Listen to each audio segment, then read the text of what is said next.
think we're about ready to go. Hello. So this panel, if you weren't sure where you are, is Indie Game Real Talk. It's listed in the guidebook app as Indie Game Real Talk 3. It's actually Indie Game Real Talk 5. We forgot to update the guidebook edition. Yeah, so that's how it goes. And so I am the MC on this, and I am also a panelist, and I will be asking everyone down the list to introduce themselves, give an overview of their skills and why anyone should listen to them, and give a summary of what has happened in the last year. Raise your hands. Has anybody been to our panel before? Okay, we got a couple repeat people, but mostly new people. And so this will be a look into the real life and times of independent developers. All right, so first we have Mr. Ryan Morrison. Hello, I am Ryan Morrison. Thank you all for coming for the first time. Apparently we're bad at keeping repeat people for our panels. No, it means they're satisfied. They don't have to come back. Right. They're fully complete. I go by Video Game Attorney on Reddit and Twitter and other places. I have a law firm where we rep thousands of indie game studios. We have an agency where we rep a ton of professional esports players, and I still make no money somehow. So there we are. Oh, and what's your past year been? Past year's been good. Honestly, it's been mostly the agency side. We built a lot of the esports side up. We're a very pro players union, so we're trying to work on that. We've also been working on a game developers union, or at least talking to people who might be interested in that.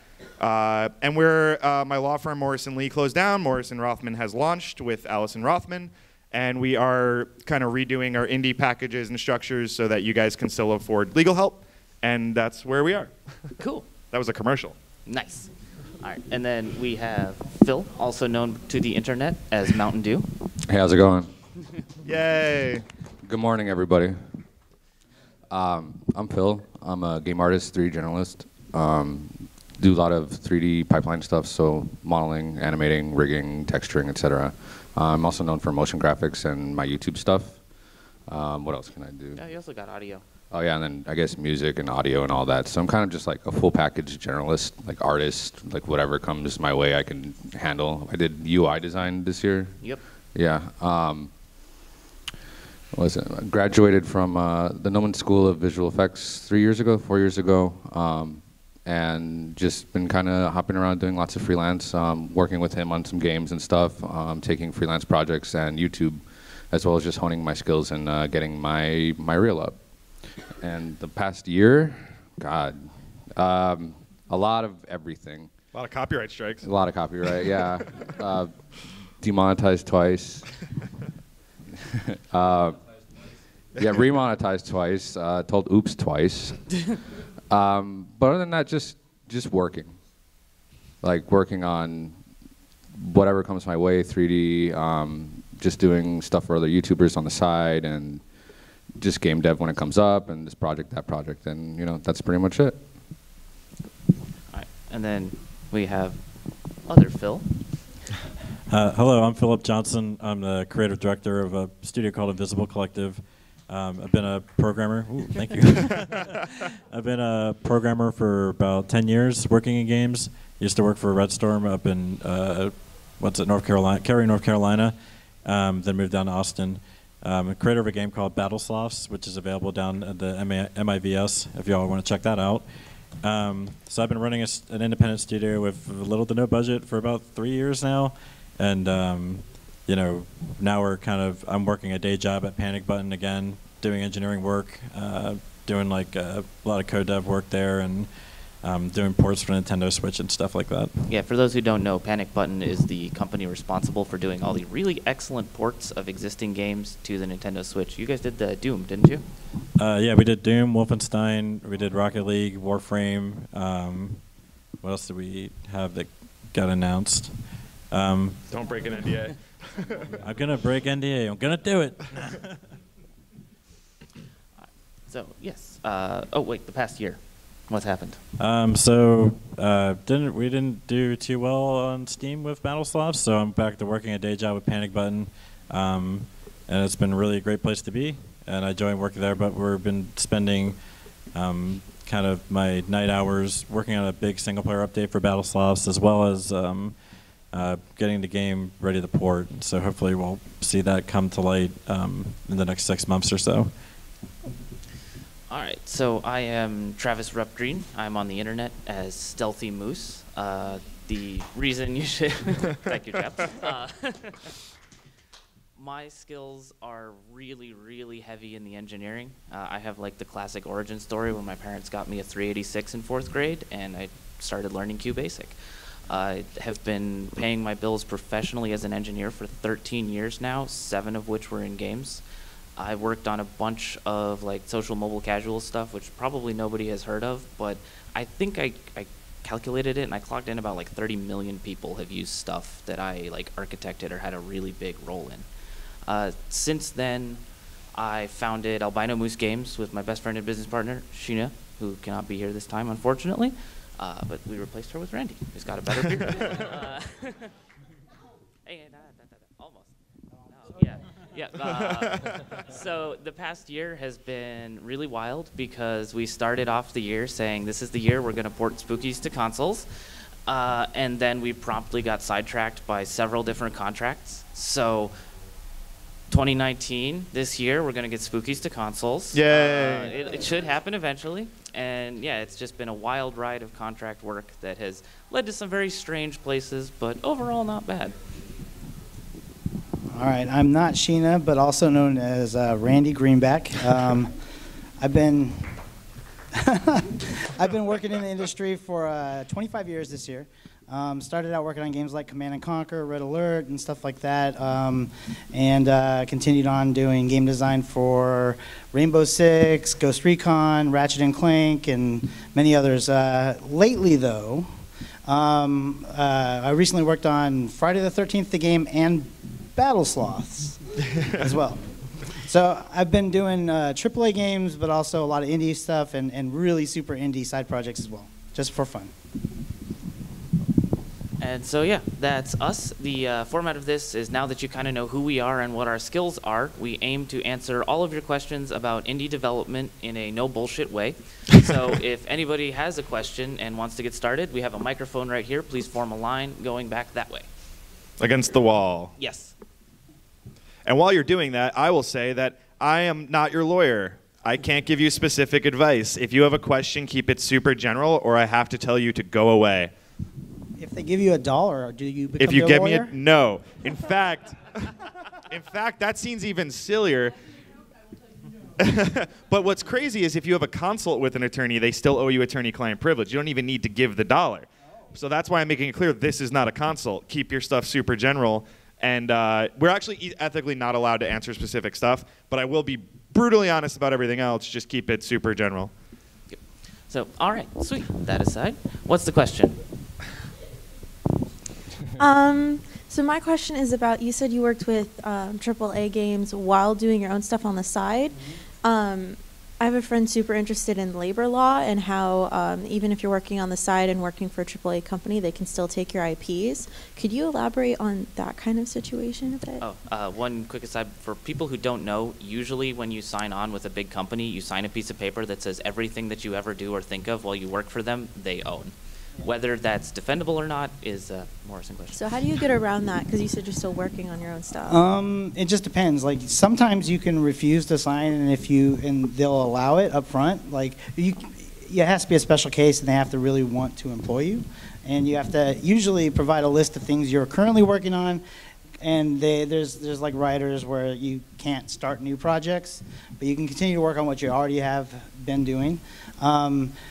For me, like I've been kind of fortunate. Like in a lot of the AAA companies I have worked at have valued people taking on projects outside because they had the foresight and the understanding that knowledge that you gain working in other areas and doing other things on different kinds of games will eventually come back and pay forward on the projects at the studio. It's very rare though. Like with Ubisoft, I had to actually get specific permission every time I wanted to work on a different project, and I couldn't work on it if it competed directly or even was anything close to anything that they had already put out in the last couple of years or were planning on putting out in the next couple of years. So during that era, I worked on a lot of weird mobile games because they weren't doing mobile games. So yeah, sometimes if the company will allow it, you can get it in writing up front that you're allowed to work on a project, but you usually have to describe what you're going to work on and clear it first. But there are some, like Travis was saying, the majority of companies just don't want you in any kind of moonlighting scenario. They don't want you developing anything. And if you work on their computers on anything, use their equipment especially, they pretty much own it. So yeah, and Silicon Valley had that story arc last season. I mean, it's real. If you use their company computers, if you use your company email to plot the team with it, they can claim to it. It's a state law, so it's different in every state, but most of these companies being headquartered in California, even though it's a pretty employee-friendly state, the company will still own everything you're making if you're using their stuff. But just like Randy said, you can almost always go and ask, and if it's not a direct competitor, oftentimes these game companies nowadays, not the super AAAs, but a lot of them will let you do side projects. You just want to make sure that you're keeping those lines clear, and if you're doing something secret, that's fine if it's a hobby that you want to play a game with your friends, but if you're doing something secret you eventually want to sell and hope is successful, I promise you they will look through their employee archives, realize you used to work for them, and go after everything you did in that game. It happens all the time. So make sure you get the okay. Thank you. You might have some input on this. Yeah, so I work for Panic Button, and if anyone goes to Panic Button's Twitter right now, you don't have to go right now, but you'll see that they retweet, they talk about BattleSofts all the time, they celebrate their indies, and they've been doing that ever since I started there. So they've been a very supportive, awesome place to go work. So if you're a quality engineer, go apply there. But in previous places, I've had companies sign off on things on games that I was going to release, and also if I'm working with a person that I know works for a studio, I'll have them have their bosses sign off on stuff too, just to protect our game. But I am aware of some places like Amazon that previously tried to control things have kind of reeled it in a little bit because they were losing engineers and other developers that they were just That's leaving. crazy. I heard Amazon was so great to their employees. Yeah. I heard that they were just trying to own everything you did, but then eventually they're like, all right, well, if you're going to do something, then put it out on the fire or something like that. Yeah.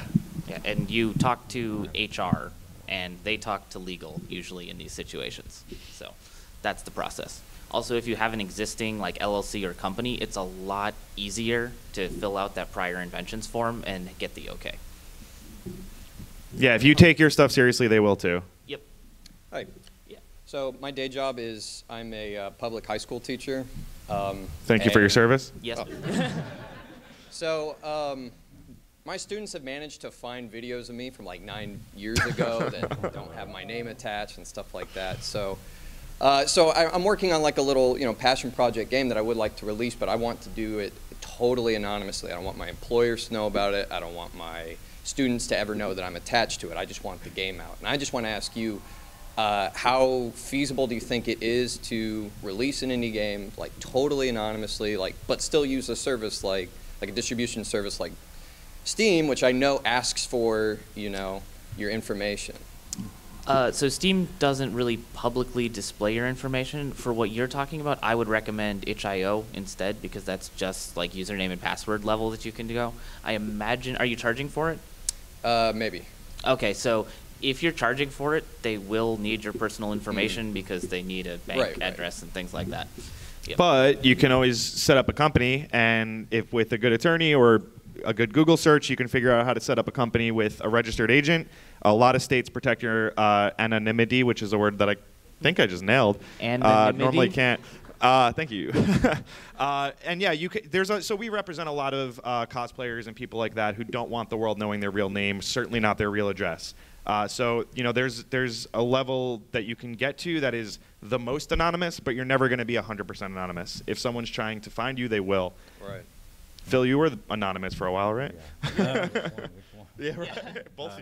Who is Mountain Dew? I know. No, myself, I have my own company under my name. This is to protect myself and my family, because if I have assets under my legal address, people will very, very easily find where I live. And not that I care, but I care more about the people I live with knowing where I am.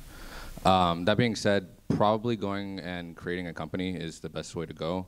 If you really want to be stringent about it, have someone that you trust create it and then publish it under that company, under their name. It will never come back to you under that.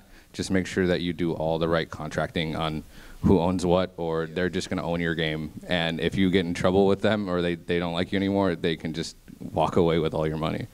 But other than that, like that, the best way to do it would be a company, and either under yourself if you want, you know, some protection, or someone you trust dearly, which would be like 100%. It would never get back to you. Okay.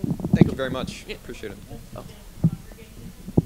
Oh yeah, Congregate's all right, but it sounds like it's more of a desktop kind of download sort of game. Yeah, yeah. I know Congregate does that, but I haven't actually messed with or heard of Cartridge at all. New service is called Cartridge. It's also a pretty good service for indies as well. Like they don't take anything up front until you hit 50,000 in revenue, I believe. Not bad. Cool. Thank you very much. Thank you. Hi. Hi. Yes, Okay. it works, I swear. Yes, there it is. So I'm thinking of quitting my day job, or rather, it's going to end on its own when the funding ends for it. Sure does. I work for like a university, and I'm a programmer there. But like, anyway, after that runs out, I'm thinking, hey, why don't I do the crazy thing and actually try to make a living off of games? So I guess I'm going to ask each of you, if you could go back to your former selves and talk to yourselves and say, hey, you're quitting your day job to do games. What are you going to tell yourself? And me also. All right, so I quit my day job to do indie games like 3 times now, and this is the most successful yet. It's one of those things where you don't necessarily know what problems you're going to run into until you actually do it. And so the fact that you are a programmer, you know how to program, if you have funds in the back end, like to work for at least 6 months, and if you can do everything in the process, art, audio, at even like the most mediocre level, you have a chance. So 6 months. Yeah. I'll kind of dovetail with that. I think I've been incredibly lucky. Like I've worked on mostly like big games and mostly hits. Like with every once in a while something doesn't work out, but I'm usually doing multiple games. So if one thing fails, something else probably gets knocked out of the park. So I've been really lucky, but I've seen a lot of failure in the industry, and it's hard. Like have a backup plan. Live with your parents. Do whatever you can do to, if you really want to make games, like try to do it in the safest way possible. Don't bet your house.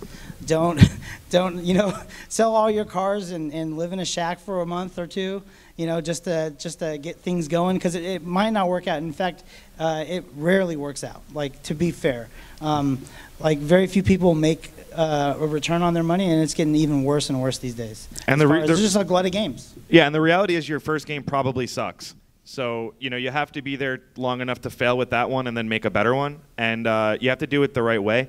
There's not a lot of costs to starting a game studio nowadays, especially if you're doing it from your house. But the cost that has not changed is lawyer legal costs. That's really the biggest startup cost for most game studios. There's no hobbyists. If you release a game, you're as liable as someone who's making $1 million on their game. And I've seen people who have made $0 on their games lose their houses, lose their cars, everything else, because infringing assets or whatever it might be. I've also seen the other way, where games get incredibly successful, but you don't get any of it because you forgot to do the right contracts with your artist or whatever it is. Your partnership fell apart and you didn't sign the right thing, so he gets it all. Yeah. How much was your startup package again? Well, no, I mean, seriously, there's lawyers everywhere. I don't care if you use us, but we have the checklist we've done. We've repped over 1,000 indie studios at this point, and the checklist that we always do for them is a trademark, an LLC, normally an LLC, that's different sometimes, terms of service and privacy policy. The terms of service will protect you from being sued from your customers. The privacy policy is mandated by the government. You need it. Contractor agreement's super fucking important, because Yes. if you hire an artist, you say, here's 10 grand, do all my art. You give them the 10 grand, they give you the art. They still own that art unless you sign something saying otherwise. It's also going to just outline the relationship and everything else. And then the package has some other little things you need, like a non-disclosure agreement and a consultation with a lawyer to do it all the right way. And we do that. Doesn't matter how big or small you are, it's $3,500, but that's basically your startup costs for us. And you can use all that stuff for as long as you need it.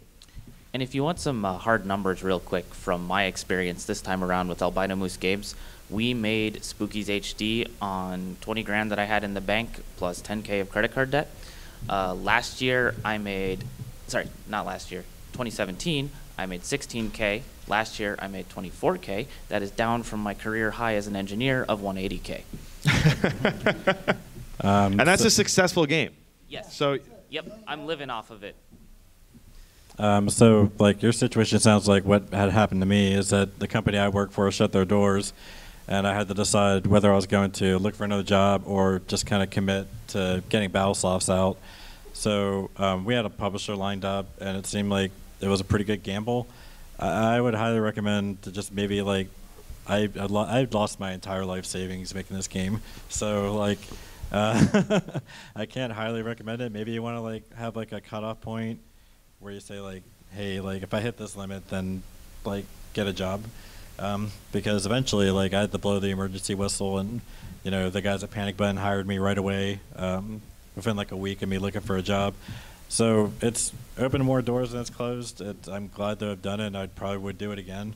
But, you know, I don't know. That's just the reality of it. It's a huge gamble. I have probably a ton about this to say.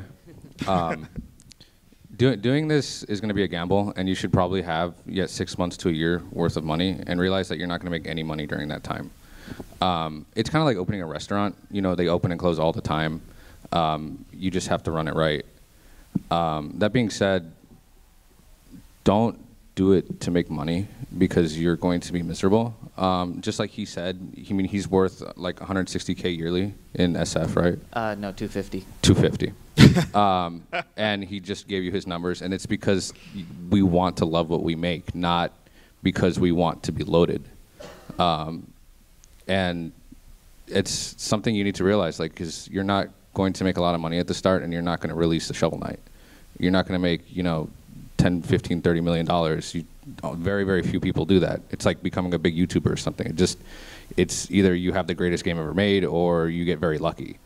But it's got to be a passion project. It's got to be something that you love, and you just got to put that time in, and then know your skill set and know project management, because 6 months goes very, very quickly when you start something, and don't overly iterate, because you will just be stuck in iteration hell, and you'll go back to square one 3 or 4 times and redesign your character over and over and over again, and like, oh, actually I don't want it to be third person, I want it to be first person. Then you have to do all these things, and that just happens over, and I've seen so many people do that, and they don't have milestones, and they don't have a clear path of what they want in the game, and you're stuck developing a game that would have taken a year, and it takes you 5 because you decide that, oh, I don't like the art style. Or what happens a lot, especially on new artists, is they get better at art as they're working on their stuff. And by the time you get to a certain point, you're like, wow, all of this sucks. I need to redo it. And then that cycle goes around and around and around as you grow as an artist. Same thing happens with engineering. Yeah.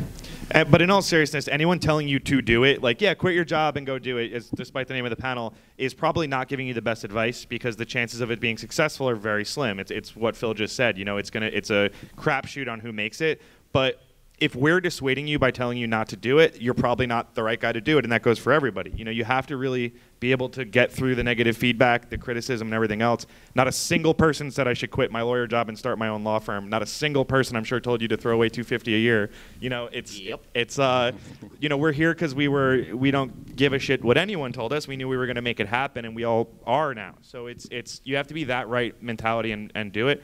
All that said, go do it. You'll be fine. Yeah. So I just got to go work for Google for a couple of years. Yeah. That's basically what I do. But yeah, like sometimes weird circumstances could happen. Like I left my job at Insomniac Games working on Ratchet and Clank titles and stuff like that, and Sunset Overdrive, to work on Games for Change for a while. You just have to sometimes know people that will fund your endeavors. And if you've met them throughout your career, maybe you can call on them. Like I actually knew people that worked at Scripps, the people who do the spelling bee, they own newspapers and stuff like that, and they actually wanted to fund Games for Change. So like weird things can happen, but yeah, if you can't fund it yourself, maybe through somebody that has some money that will put it into you and invest on you on your idea. And if you see Randy at the bar, buy him a drink, and then you know Randy. Yeah. And I guess last word on this is the only way to really succeed into this industry is to fail a bunch of times. And so go into it with eyes wide open saying, I'm going to work on this for 6 months. If nothing happens, I get a job again. Right? And then Then you learn something. Your next project will be better. All right, next question. So how true is it that your first game is always your worst? And how can a budding developer not be deterred by that? I'm going to say that it's completely false because Battle Slavs is an award-winning game.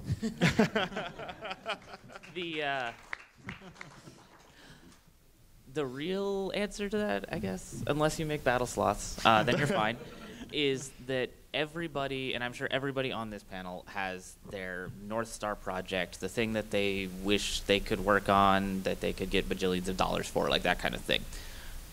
Don't start with that project. Like, that's pretty much it. It's just know that you're doing a learning project. So if this is the project that you are very emotionally invested in, and after 6 months it doesn't go anywhere, you feel bad. But if you're like, you know what, I'm going to make Breakout and combine it with a block dropping game, so you have to kill the blocks before they get to your paddle, but if they do, then it ratchets up. That was an idea I had like yesterday. I was going to say that's a sick yeah, idea. It sounds cool, right?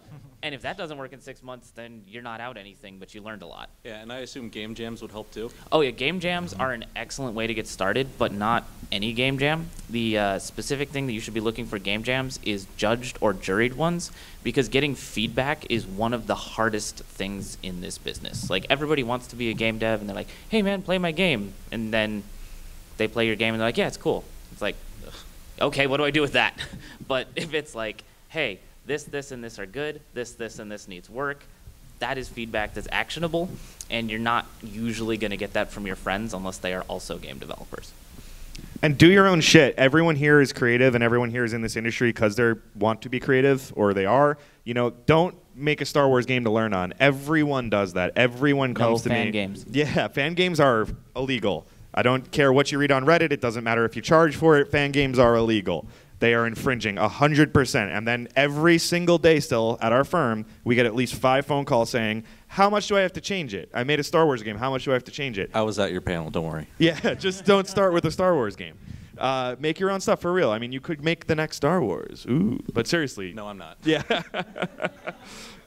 I've never seen Harry Potter, but. Anybody else? I would say first game is kind of subjective. It's kind of like Toby Fox in Undertale. That was his first game. He did, but he did a whole bunch of Earthbound modding. So it's like, what is the first game? I mean, some of us could be working in the industry for 20 years and you've never made a game yourself. You worked on other people's games and you understand the pipeline. So I would say it's more experience-based. If you have just a lot of time that you put in, even if it's just throwaway projects. I have a throwaway project a day where I just try and model something or do like simulation just to learn it. And it's just, the more practice you get, the better you're going to probably get at it. And just working your skills up. And what's your first game if you have a whole bunch of skills that would have plugged into like the game at the start?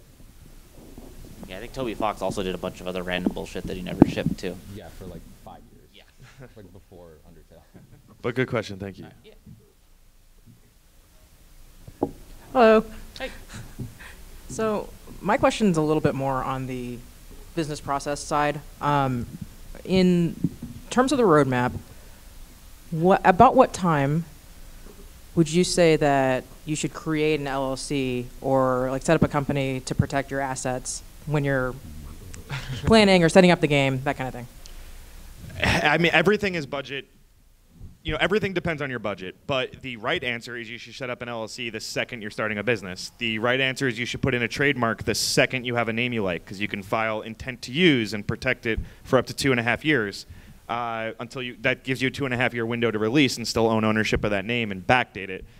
There's a lot of right answers, but I understand we're at an indie event and budget matters. So what I usually say is, yes, an LLC is lovely and absolutely the right thing to do, but an LLC protects you if you're sued. The right contract protects you if the right contract prevents you from being sued in the first place. So if you're in a partnership agreement or something like that, absolutely LLC operating agreement. If you guys have $1,500, that is the way to do it. If you don't have $1,500, then maybe a little cheaper, you get a partnership agreement. I would never, ever, ever, ever recommend a partnership without that.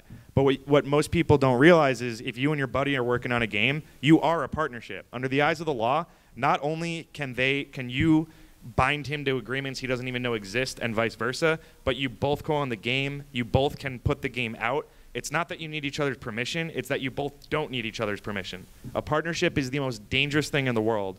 And not only that, but if you screw up, I can sue you and your house and your car. If you don't have a house and a car, the judgment lasts for 20 years. So when you get one, I'll take it.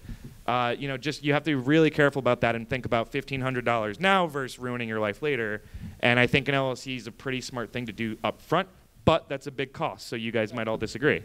No, I mean, if you can afford it, definitely do it. But really, if you don't have anything to protect and you're just prototyping and learning and having fun and figuring things out and trying to find what you want to do, then you probably can put that off a little further until you have something that you think has merit, that you would be proud to finish, and then that's when you can start working on agreements and stuff and be a little more practical about it, right? Because if you just have a name for a company and just a paragraph description of what might be your game, you don't have enough to really do anything with. Totally agree. Yeah, it's more like when you are going to contract with someone, even your partner, though, I recommend doing it the right way. Yeah, I mean, you can get an LLC pretty cheap, and then also, like, if you can't afford a lawyer, Rami Ismail has a pretty great resource for like a contract generator that will work reasonably well. And I love Rami, but God, I hope none of you use that. I used to use it. It's yeah, I mean, the contract generator is great. What Rami built is great, but you all don't know the law. So every time one of those contracts gets sent to me in a dispute, the user error in there is great. People put in there's a clause in every contract that says this contract is under X law, and I cannot tell you how many people have used that generator and put American law. That is not a contract law. There is no American contract law. It's by state. So that oftentimes could potentially void the whole agreement. There's just a lot of little things like that you can do that you don't realize, and then all of a sudden, when shit hits, you're only looking at a contract when things go wrong. So at that point, if one side gets a lawyer and you're using a generator, I will destroy it. If you hire an attorney that's your mom's real estate lawyer, I will destroy them. They don't know. They call it the Twitch, the Facebook. They don't know what this is. And if you use LegalZoom, you're gonna go to jail. Not really, but it's a panel tradition that I commit defamation against LegalZoom because they don't have the balls to sue me. Yeah, we're going on like 3 years now, I think. That's great. Right. Does that answer your question? Yes, thank you very Excellent. much. Thank you. Hello. Hi. They're gonna sue me one day. Marketing has always been the most baffling part of game development for me. So my question is, what is your recommendation? Because people seem to succeed with different approaches, Kickstarter versus creating a press kit and a demo and all that to send to publishers and maybe other things that I don't know about. Like, what do we do it all? Do we pick one? Basically, there is no magic bullet when it comes to marketing. Like, it's really just the summation of everything you do and how you present it and talk about it that kind of either will, or don't talk about it, which will pretty much screw you over. I mean, I've seen people with game ideas, and they don't want to talk about it. They don't want anybody to steal their ideas. And, they literally get 2 months before release, and then they start talking about it. And it's like, that might be the worst thing ever. Like, to me, games, take such a huge amount of work, and you can take 3 people and each seed them with the same exact idea. They're going to take it in different directions and do different things every day. There's hundreds of micro decisions you have to make to build a game, and you're always going to end up somewhere else. So, like, don't be afraid to talk about your game. Come up. In fact, and that'll help you with marketing more than anything, is actually start showing your game, start talking about what you're doing, and then you'll start to learn what resonates, and then you'll develop your marketing phrasing and how you're going to present your marketing campaign and actually present your game to the world. But yeah, definitely as soon as you have a name, lock down all your social media accounts and sign up for them, and make sure you have all those planned out. I mean, there's so many things you have to do, but you really should try as many things as you can, and you have to try to figure out a way to make your game and your project and yourself potentially have a story and a unique way to kind of exist amongst every other 1,000 games that are going to be released on whatever platforms you're targeting that year. So yeah, you just have to stand out, and that's really general, but it's also 100% true. Like, if you're just a Me Too game, you're probably going to get washed up and washed over. I have this is sort of tangential but also related. I ideas aren't worth shit. Work is worth shit. And that what Randy was talking about giving the same design doc or design idea to a bunch of people and see where they go. That's the idea that I wanted to do for a game jam for a while. I think that would be really neat. But marketing happens. Your users are your greatest evangelists right now. And so Spookies HD had a marketing budget of approximately $0. But because the original had something like 1.4 million downloads, people knew about the game and they knew us. And so when we talk about it, people were interested. There's also a ton of stuff on Twitter, like the Screenshot Saturday. If you browse through that, you see a ton of really cool stuff. And if you're making a game, you'll know that it hits when you start to get like 100 retweets or something. Then you're like, oh yeah, this is good. We can do this. And people like being involved in something where they can see the success of someone else. And so the people who get involved at that stage are going to be your best users who will tell other people about your game. They'll be like, this is cool, let's get it when it comes out, and all that stuff. Don't piss those people off, and you're going to have like a real easy time. And paid ads and stuff are ungodly expensive right now. So and not worth it. Yeah, unless you have a 7-figure marketing budget, don't buy ads. This is something I have a lot of experience in. Do everything. And don't skimp on it. Like, and I'm saying do free things. Don't buy ads. No one watches ads. There's 1,000 of them everywhere. But everything plugs into everything else. If you have a Twitter, your Facebook can go into Twitter, Instagram, all that, they all plug in, and it's free. It's social media, it moves. So if it's interesting, people will reblog it, they'll share it, whatever. But I can't stress enough how important like those are to do. And make your second job, honestly, the marketing. Spend 3-4 hours, pay attention to the stuff that you're seeing going viral on blogs. You see a lot on Facebook, for instance, they'll have the video is 4:3 square, and then it has the box, it's cropped, and then at the top it has the giant white letters at the top and the bottom, and it says something really clickbaity. There's a lot of that. People on Twitter love GIFs. Yes, it's pronounced GIFs, not GIFs. Actually. It's Mario. Mario. I know I get booed for it every time until I was like... It's definitely Mario. You're all it's wrong. Mario. Ryu. No, Ryu. But pay attention to what other people are doing. People love, animated stuff. It shows very large on Twitter, for instance. It takes the entire frame and it moves automatically, so that's going to get people's eyes. People like to see funny tech stuff, posted and all that. And just keep it running and plug them all in. You have Insta, you have YouTube, and just all of that at once. And make sure that they all plug into each other and they all advertise each other and advertise the game and make it very clear. You can post the same content to each one. It's fine. Trailers here, trailers there. But just keep it running and have them plug into each other because it moves. If you have a viral tweet, it moves very, very far. Me bitching out YouTube about what they've been doing to me in the last couple months, helped your YouTube. Yeah, it actually helped my YouTube tremendously, which is really funny. But those tweets themselves have 2.5, 3.5 million impressions each, and that's a single tweet. I think my Twitter just normally it's running 6.5 to 7.5 million impressions a month, and that can push your stuff very far. And if they all plug in, and Facebook moves the same way, it's going to help you tremendously, and it's all free. And here's some no bullshit advice on the no bullshit panel. Most of you guys are super socially awkward, and you should really consider getting a business person. It's really hard to interview you and talk to you guys about certain stuff. I know none of the programmers or artists here value the person who has no actual skills other than talking, but that person who talks is the one who's going to get you into the investor meetings. They're going to help you when you have a pitch deck. They're going to, even with us, when you consult with a lawyer, it is a much more pleasant experience if the other side can communicate what you guys are trying to do. Now, of course, some of you are charming as hell. I don't know any of you. But the reality is, know yourself. If you know that you're uncomfortable in a crowd, you don't like public speaking, et cetera, get someone who is. You don't have to give them half the company or anything, but get that guy who can go into a room and wow an investor, or who can go on a panel and talk about battle slots or whatever. That's hard to find, and when you get the right one, it's a perfect match. Yeah. this is why this time has succeeded for me, is because Sheena's a great designer, and also she can do that. I'm fine with public speaking, but God, I hate negotiations. And so people will take me to the cleaners personally, but when she's there, we end up real good. Yeah, there's a reason why social media managers exist. It's not hard. It's pretty easy. You just need to know all these things. But it helps if you don't know what to say. And also stay the hell away from politics and anything, because it's just going to ruin you and so many other There devs. goes my Donald Trump game.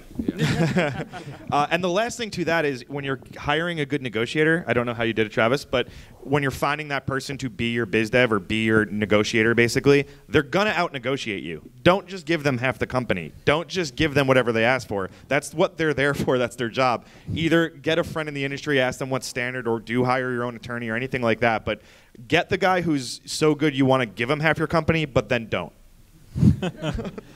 For marketing for us, we did a lot of music stuff. So we're pretty good friends with a lot of people in the nerdcore scene. So we did a Middle Claws Up rap song when we launched, and then we did another one when we did our second Battlesofts game called Protect Your Neck. And if you go to the Mega Manathon booth in about an hour, you're going to get to see Crunkwitch perform their new Battlesoft song. So we just continue doing it because we think it's a lot of fun, and also we just try to build a culture around the game.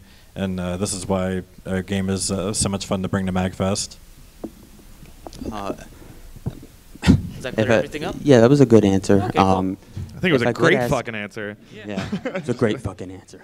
If I could ask a follow-up question, if it's too loaded, feel free to pass on it. It's got to be a short one. Okay, well, that depends on your answers. All right. I'm a software developer as well in my full-time job. For any of you that were, while you developed games, how did you balance, or how would you suggest balancing the 40 hours a week and then having like 5 hours at home a day to work on games? This is an easy trick that I found, is you work on your stuff first. Like in the morning, like you can move your sleep schedule 20 minutes a day, wake up 2 hours earlier, work on your game for 2 hours, then go to work. Give your project your freshest self, and then work the rest of it.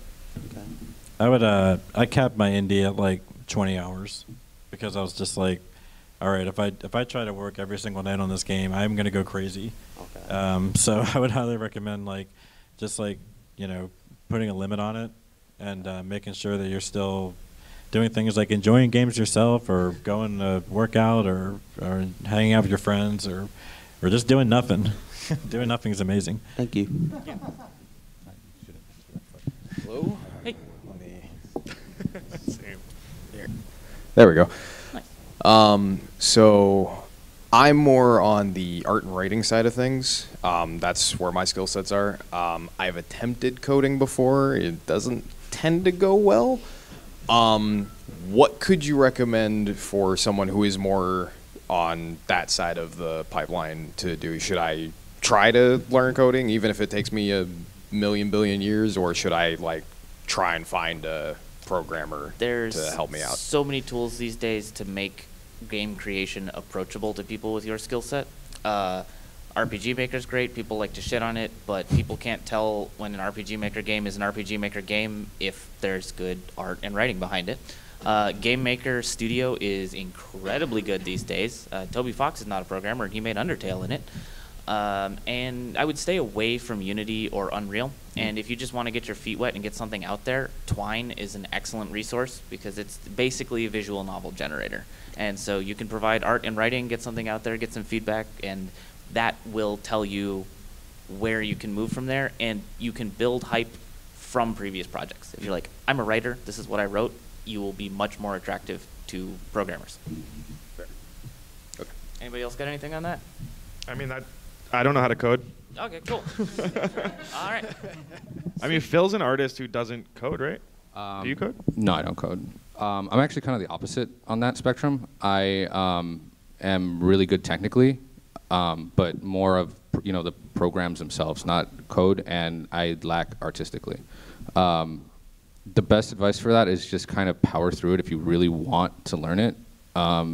Me being a generalist with such a wide skill set, once I started to learn, once I got my skill set so high with certain things, I realized I can learn anything.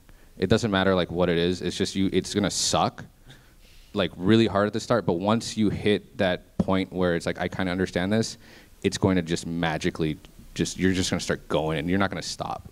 And it's hard, trust me. Like, I don't do a lot of hand-drawn art anymore because my 3D has jumped so much higher than it that when I see what I'm doing on paper, it's incredibly stressful because it's like, I know my eyes are way better than my hands right now. But if I do a sculpt, I can do sculpts for 30, 40 hours easily and have fun the entire time. So just like power at it. It sucks, but it all plugs in, at least to some degree. And very few people self-identify as a writer anymore because they kind of got beat out of the industry, which is incredibly stupid. But I think this last year's shown us that story games are having a huge resurgence, and our generation is getting burned out on Dota and League of Legends and Fortnite. But Red Dead is killing it. God of War killed it. Stories with good writing behind it is, they're becoming what we're all looking for. So don't lose that side of it by trying to get the other side of it. Really keep those skills honed because there's not a lot anymore. And one extra bit is that if you have tried to program and found it difficult and confusing, that's because it is. So most people who are software engineers or programmers, coders, whatever, have struggled their way through it from beating their head on it repeatedly, and the current state of engineering education is not very good in these regards. So if it's hard and confusing, yes. Got it. Thank you very much. Yep. Go for it. When I've looked at colleges, use the microphone, please. when I've looked at colleges for the videos, I found them a lot very confusing. I'm finding easier to learn programming by going to like a makerspace or something. Absolutely. And learning firsthand from somebody who actually cares about the language. Yep. It's how I got started in programming. That is much more helpful. And I have found that 100 times easier than trying to watch college courses and stuff. Yep. All right, cool. And so I believe you had a question as well. Yes. All right, fire away. I think I just forgot my question. Oh, all right. Well, you could go to the back of the line and try to remember it. Yeah. Or you can just let one person ahead of you. It's fine.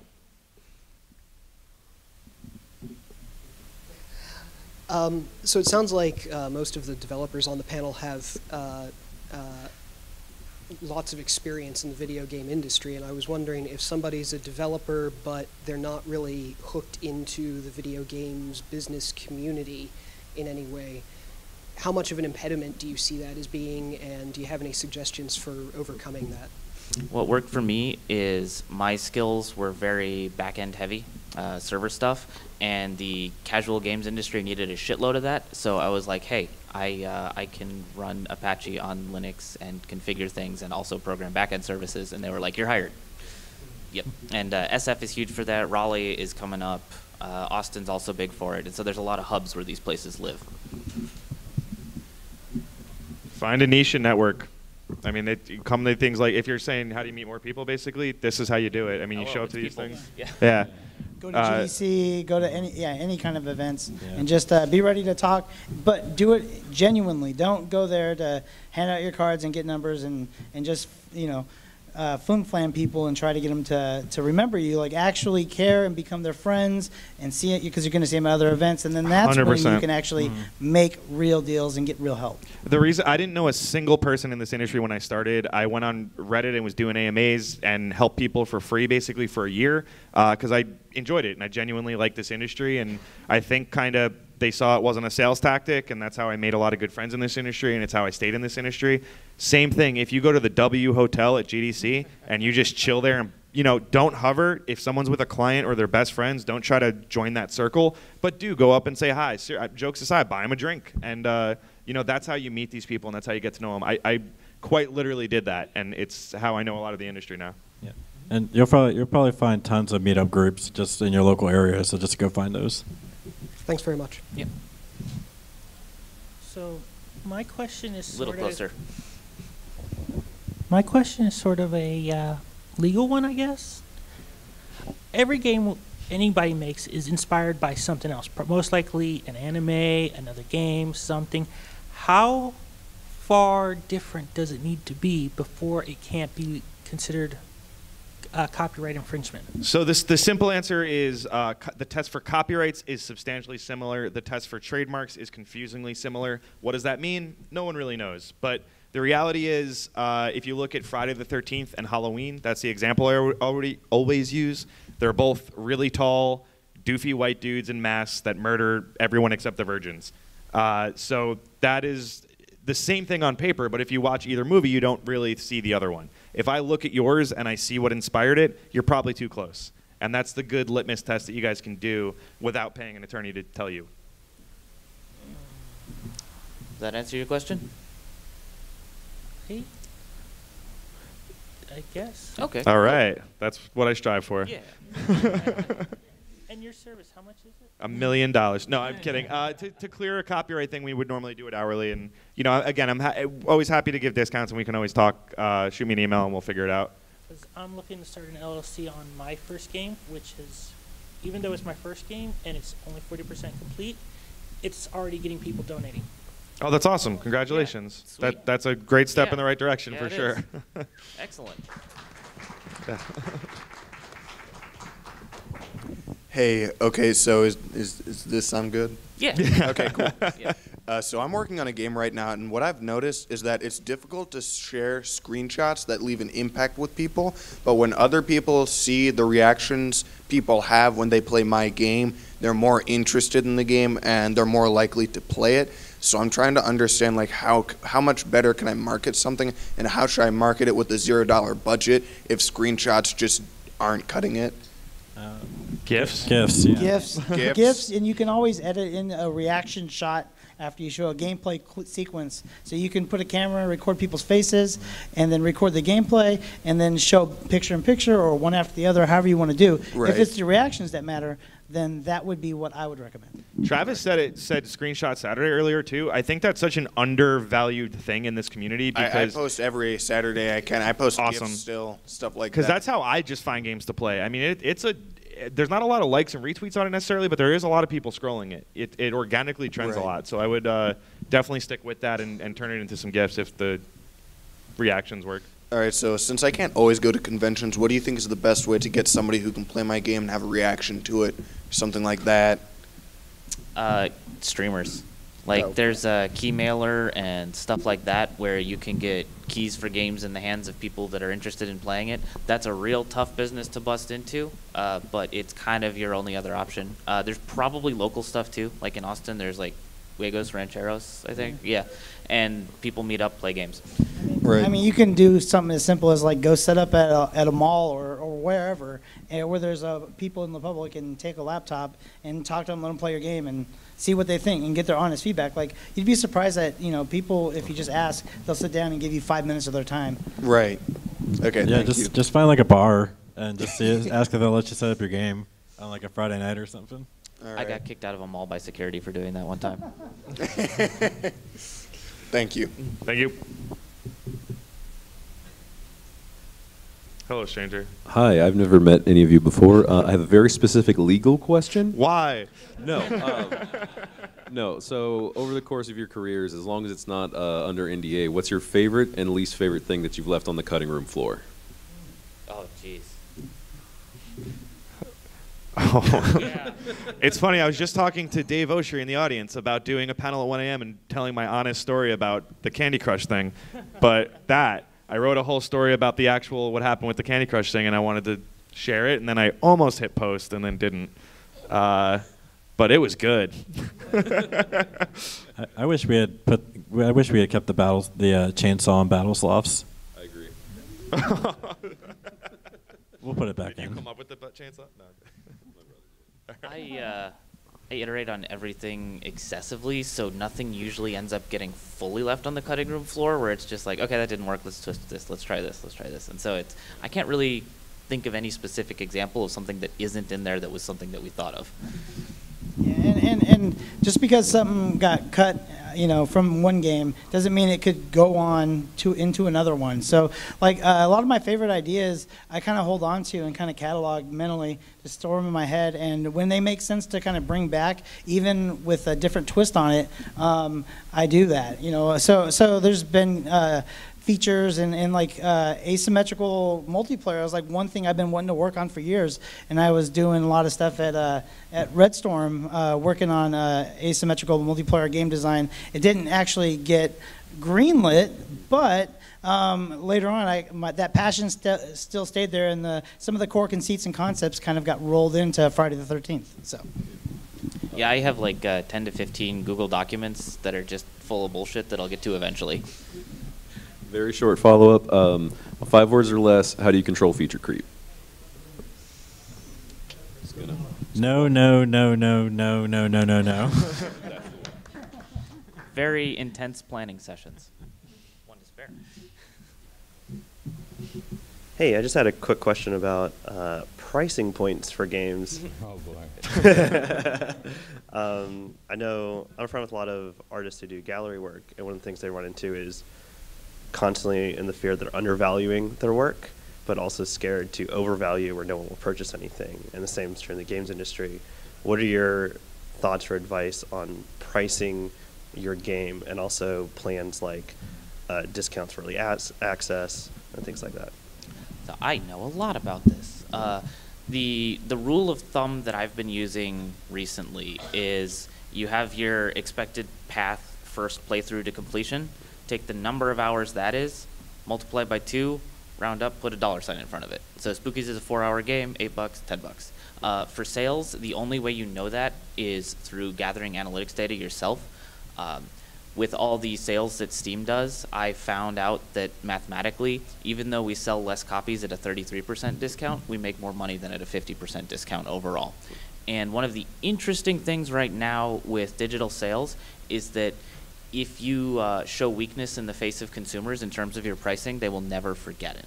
So if something goes on an 80% off sale, people are going to wait until the next time it does that, and you've kind of locked yourself into a cycle of deeper and deeper discounts. If you maintain a consistent discount, then people will be like, oh, well, that's what it costs on sale. For indies, that's really important. And for AAA, they made all their money back already, so they can afford to keep going lower. So you just sort of have to have the self-confidence to do that. And it's been working. Spookies did better in November than it did last year in that same time. So a growth on a game that's 2 years old is incredible. I would say undervaluing is bad.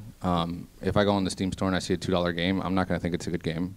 Oh yeah, 5 to 10 is sort of the this is a real indie game price. Yeah, you also need to check your audience, your core audience, who you think you're going to market to. Kids don't have money.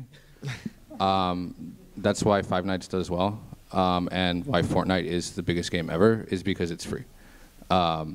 And so if your target audience is children don't have money, and their parents probably are not going to give them their credit card. So price it in regards to that. If it's going to be like maybe for everyone, then price what you think is fair. Usually pricing lower is better because you're going to get more sales. It's like when things go on sale. I sell shirts for fun. I usually lose 40% on a sale, but I make twice as many sales, which means I make more money overall.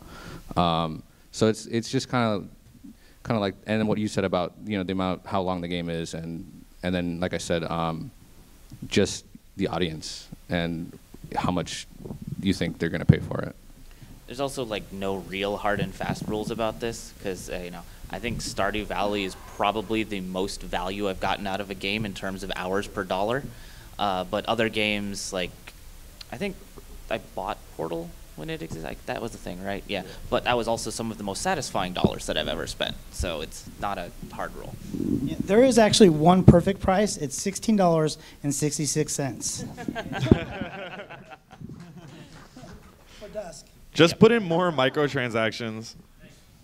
No, I don't know. I'm tired. If you have transactions, you have to have servers to store them, and then you're just maintaining things, and that sucks. All right, thank you. All right, hello. Hey. Hi. Oh God, we have 1 minute left. All right, talk fast, everyone. Real quick. At what point in your game development were you comfortable and confident in quitting your day job? Because that's where I'm kind of in. I want to quit sometime this year, but I don't know when. Because I've always been locked into the we own everything you do 0%. So I just ideas that exist in my head and not in any documentable way and just very abstract things. And so then that's my thing has always been save up, work. If it doesn't work, go back to real jobs. Randy, you got anything for that?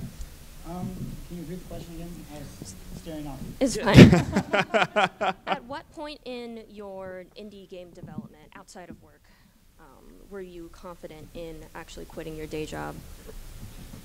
I guess when people started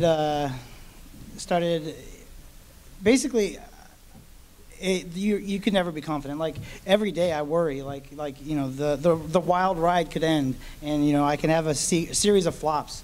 So it's probably best to doubt yourself always, and that way you'll be more careful, like never get cocky, always remain humble, you'll be more approachable, you'll have more friends, you'll get more help from other people when you need it. So yeah, I would always doubt yourself to the point where you might have a mental breakdown, but not quite. And then you're more likely to succeed more often. If you're 100% confident, there's something you're not thinking about. And I mean that sincerely. Like there's always something to worry about. Even if you had $10 million on the back end and you thought the game was going to cost you $2,000 to make, there's something you should be thinking of, like I'm going to be sued maybe, or something weird like that. There should never be 100% confidence. And I was going to say before he even said that, if you're almost there, you're there. Just quit and do it. Yeah, yeah. I've never been confident in anything that we launch, so I'm always grateful when people decide to give us money. I see. Thank you. Yep. Thank you. All right, last question real fast. Nobody's yelled. Also, at us before yet. the question, who wants to come to a midnight panel where we get drunk and talk about things? I do. All right. Yeah, everyone would be on the panel. All right, so my question is, what sort of insights do you guys have in each of your fields about running and starting a Kickstarter campaign, an Indiegogo, a fundraising campaign? All right. So I thought ever since Kickstarter began, I was always fascinated by the idea of crowdfunding, seeing other people use it successfully. When it came time to work on a game and actually go for funding to actually build it, we had gotten the license for Friday the 13th, but we didn't necessarily have the money to make a full Friday the 13th game. We had the money to make an homage to Friday the 13th called Summer Camp, so we needed to cover the gap. So we did go to Kickstarter. I did a lot of homework. A lot of people were like, oh, it's free money, just put it up there, just put it up there. It's not free money. It often doesn't work. Luckily, we had the IP behind us, and that helped us get buzz and stuff. But nobody wants to cover Kickstarters in 2018, and certainly probably not 2019. It's definitely a hard battle to rely only on crowdfunding, and I would suggest staying away from it if at all possible. Like, mostly I'm going to have horror stories for Kickstarter. Like, you end up, like we ended up with basically 44,000 bosses, and they wanted their stuff ASAP. Anytime something slipped, we had a deluge of emails that were all very, very upset, and every time we had a delay, which in video games, no games ever get delayed, right? So over and over and over, we just get beat down. It was actually a huge source of negativity and morale dropping, for the team.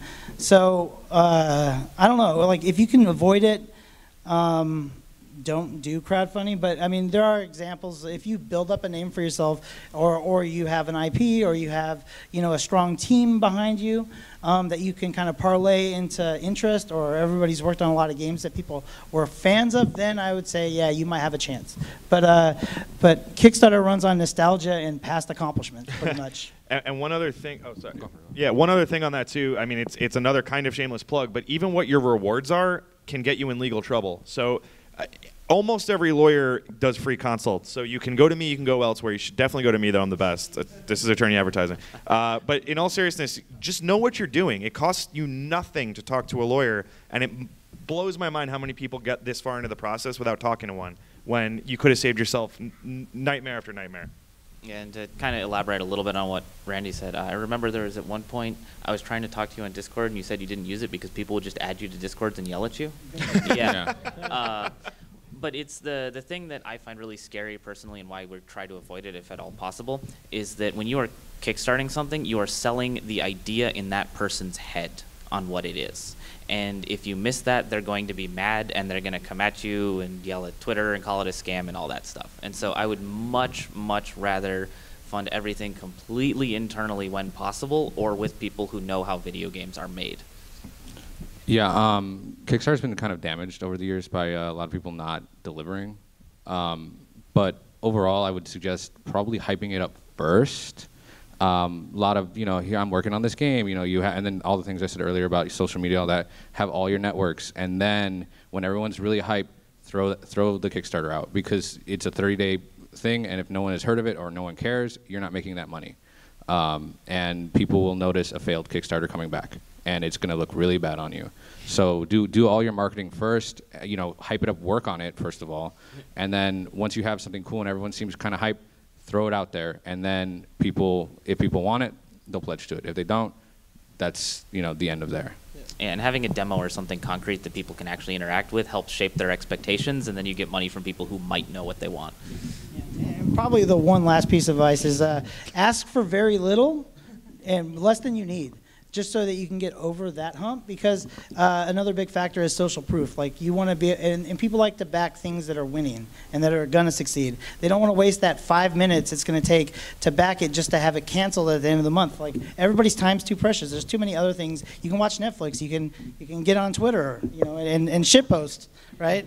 Like, you can do almost anything other than like sign up for a Kickstarter. So you want to set a low goal, exceed it, and then have lots of stretch goals. I think that's the biggest thing you can do if you're going to do it, if I haven't dissuaded you.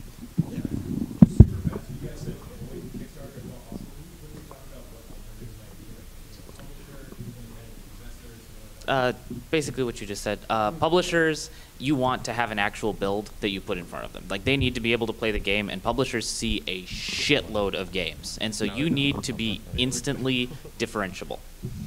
Independent investors is just kind of like who you can be like, hey, you want to give me 10 grand, and in 5 years I'll give you 15 back, maybe, please. And that's kind of like where you're at.